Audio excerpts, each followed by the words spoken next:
G'day everyone, welcome back to Marc and Cars. It's been a while since I've put together any video for you people, so I'm going to try and make up for it today.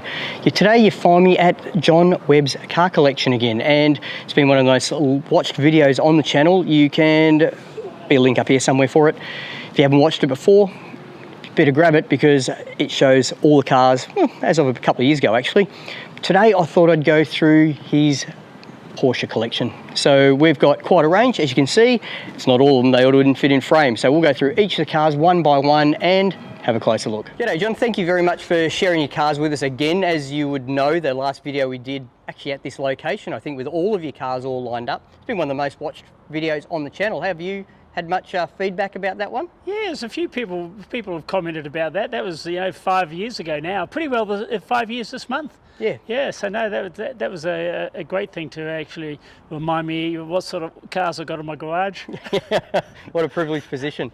Tell me, so in that time, let's talk about the cars one by one, if anything's happened or if you've been using them or they've been getting them out and about, or even some memories of going through the process of getting the cars back together after you've bought them. So this Super 90 here, it's not many Super 90s, let alone Super 90 cabs getting around. Tell us, this car here, you did the restoration or arranged it? Yeah, I did the restoration. It was one that I actually bought out of Turner's car auction in New Zealand.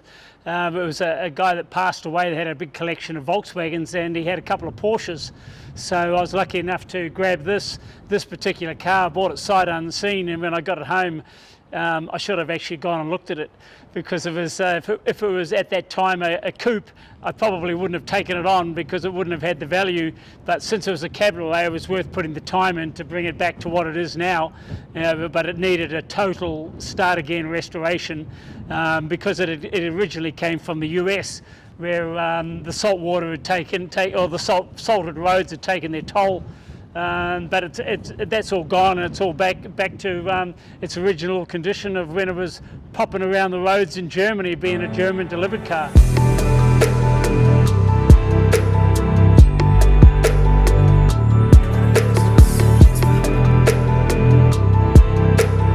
Let's talk about the car behind it, the slate grey with the red interior. That's nickname was Stutty. Is the guy I bought it here, his son gave it the car its name Stutty, and it's just a beautiful little car. It's one of the most reliable ones I've ever had. It just every time you turn it on, it's nice and simple. It starts, and I love driving it. It's pretty well as it was delivered, being Australian delivered, right-hand drive. Just a smooth, well worn in, lovely car to zing around the roads in Perth, and I do that quite often in it. Yeah, it's a lovely example of a T5, and I'm a bit of sympathiser on the T5s. Most certainly. Well, why not? They're beautiful. Yep, and talking about beautiful, this has to be one of the best 356s in Australia, if not, compared to any of the best in the world. It's, stunning. It's a labour of love, this one. The goal was to restore it to Concourse condition, and mission accomplished. It won back-to-back, I think 3 or 4 Concourse outrights at the Porsche show. It's just a beautiful car. Underneath is as beautiful it is up on top. It's a shame we don't get underneath and look at them, because it is just absolutely perfect, and it's a massive amount of work went into it. There's over 2,000 man hours in this particular car, and with the disc brakes and the bigger engine, they were lively, good little sports car. Yeah, great car. That's the predecessor to the 11. Some people questioned the difference between the early 911s and the late 356s, and whether or not the 911s were actually a step forward, didn't they? Until they sorted all the niggles out of those cars.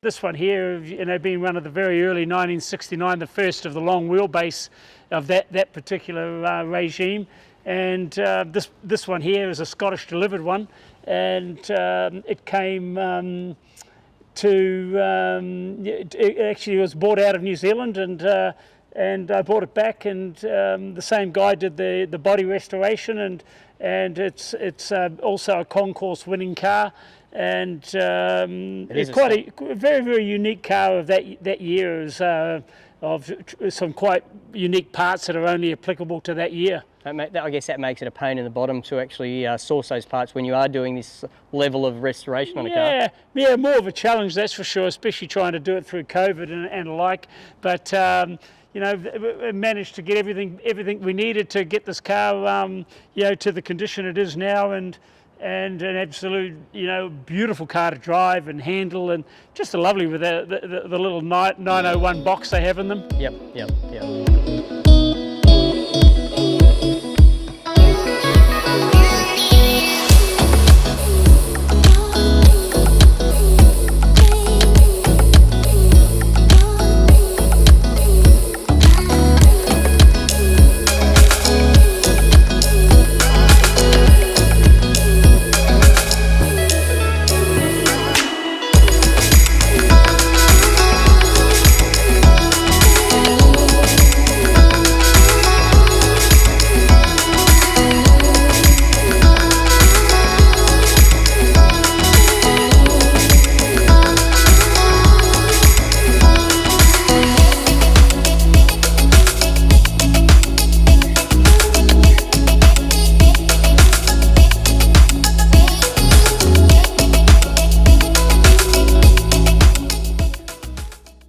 Yeah, this particular one some people would have had some bigger smiles when they turned up at the port at Mount Maunganui in New Zealand to rent a car and take a sports car for a run.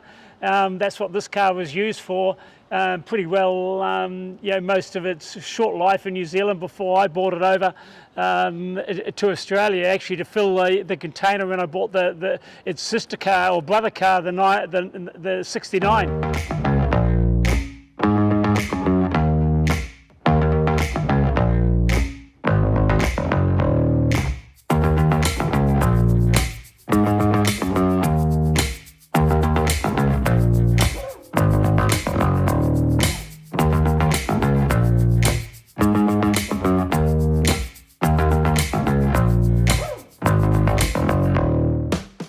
Yeah, fantastic. And then we've got the turbo, the big dog. Yes, yeah, the big dog. Just, you know, they're the poster car most teenagers of the era had on their wall. That or the Lamborghini Countach or maybe the Testarossa, and you know, these cars here are just beautiful cars with the turbo. They're lovely to drive. You can drive it around the road as equally as you can drive it quick at a racetrack. This, you know, beautiful, and being black on black, not good in the super hot, but the aircon does fire up. Aircon actually works in it? Yeah, most certainly. When I just got to keep the gas into it, and it's good to go. There aren't many air-cooled car owners that can claim that their aircon works regularly. Yeah, well, you got to use them like all of them. Yeah, that's for sure. Well, look, we really appreciate you sharing the cars with us again, and you know, maybe we'll. This has been a great opportunity for you to get the cars out, get them lined up, and I know a few of them haven't been driven as often as you'd like with other obligations you got going on. Maybe there could be some interest in having a look at some of the Italian cars together at some point in the future. Yeah, most certainly. No, it's great. It's a really good chance to get them out, and you do fall in love with them again after you've taken them for all having a ride and lined up like this. It's yeah, I love them. It's beautiful, like children, you know. It is. Thanks very much for your time today, mate. Cheers, thanks.